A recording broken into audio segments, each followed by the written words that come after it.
Hello there, and welcome to another Swiggin Steve's Bargain Beer Reviews. It's been over a week since my last review, so I'm sorry about that, people. I do try and do little updates. Those of you that are familiar with my Facebook page or friends with me will know I update quite regularly bargain beers that I drink. I mean, I only review one a week, but obviously I drink more than one beer a week. Well, sometimes I do anyway. And this one came in at £1.10 at B&M. And it's Black Sheep Brewery. It's a 330 can. It's 5.6%, and this one's called Pathfinder Pale Ale. Can someone please tell me, that in this day and age of craft beer, what the difference is between a pale ale and an IPA? Because they're all pumped full of hops, and they both kind of taste the same now. It's almost like everything just tastes like an IPA. I ain't got anything wrong with that, because I love my IPAs. But I've been drinking pale ales, and they kind of just taste like IPAs from these craft beers. But, you know, as long as it tastes good, I don't care that much. But, yeah, if someone could enlighten me a little bit what the difference is, obviously I know what the difference is traditionally, but what the difference is with these craft beers, because I can't find any. The pen's down, that means it's ready to open. So, here we go. Looking forward to this. It's chilled out of the fridge, because with these sort of IPA / pale ales, the hops can pierce through that sort of cold temperature, if you like. Traditional real ales, you're supposed to sort of serve cellar cool, but I think these really lovely hoppy beers you can serve cold still, and you still get all the flavours and all the smells coming through.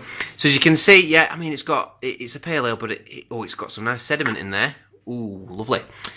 The carbonation's about one finger worth of frothy head, which is just off white.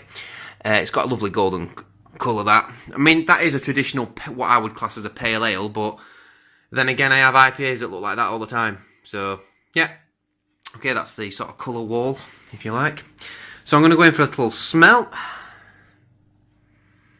Yeah, oh, it's got a lovely sweet mango, slight pineapple, passion fruit, apricot, and yeah, grapefruit. A little bit of orange on that as well. It's got it's just a fruit bowl of smells. It smells lovely. It smells really sweet. I wouldn't say piney, I don't think. Maybe slightly piney, actually. Crisp. It's got that lovely sweetness.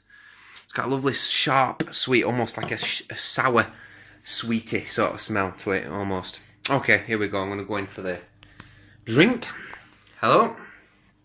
Cheers. I'm looking forward to this. I've not had a craft beer from the Black Sheep Brewery yet.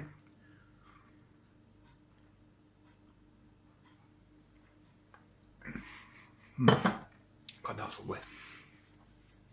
Got the weather. Perfect beer for that today.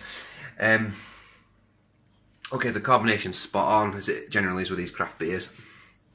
Is it conditioned? Is it bits floating around? Well, it's definitely not filtered, because it's cloudy. Whether it's can conditioned, I don't really care, to be honest with you. I've had can conditioned beers before, and I'm not being that keen, to be honest with you. They taste a bit musty, I found anyway. That's me. But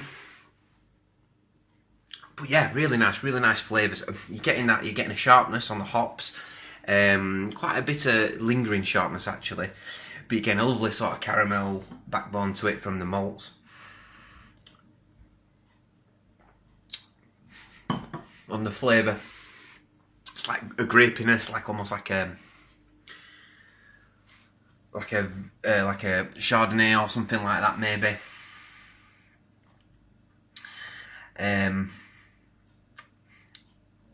Peachy and orangey on the flavour. It is quite, yeah. We've seen it before and tasted it before, but for £1.10, it's gorgeous. It's got lovely quality to it. It's Black Sheep at the moment. They can't put a foot wrong for me. I've always liked Black Sheep beers. They did a chocolate one at Christmas that was divine. I had their milk chocolate stout the other day. Oh my god, that is to die for. And when you think about their nearest competition with Theakston, they brought a new one out the other day, which was a bit pappy, to be honest with you. They've got like an old-fashioned sort of pale ale, which is nice enough, but yeah, I think Black Sheep are definitely the more sort of innovative brewery, shall we say. 5.6%, let's read what it says. Warden of the North, guardian of the hop and barley, and seeker of new adventure. He, with knowing glint in his eye, sizing up the future, was full to the brim with early daring, and so took the path not yet travelled. Chinook hops provide the route for a bold malty mouthfeel with a moreish, crisp, bitter finish. It's got a crisp, bitter finish. The Chinook hops, a hop I didn't used to like much. I always find the Chinook hops really got that dry, intense bitterness. However, the flavours you get from it are incredible. It's unbelievable that hops can actually taste like they do and smell like they do. You know, you just smell it and think, Christ, has someone put some fruit in that? You know, and yeah, that just shows you how brewing's come on in it anyway. I'm just getting a little bit nostalgic or something there. I don't know. I'm just going off on a tangent like I often do. A nod to our founder and Black Sheep, Paul Theakston. Paul Theakston originally was part of the Theakston Brewery, for those Yorkshire people that know about that, up at Masham. And then he separated from Theakston to do his own brewing. I think there was some sort of fallout or feud. I don't really know exactly, but there we go. Cracking can, lovely artwork. So what am I saying? Scores on the board. It came in at £1.10 a can. A solid 8 out of 10. Solid 8 out of 10 for me. Not more. It's nothing special in the sense that it's new, but what it does is lovely, and it's a spot on beer.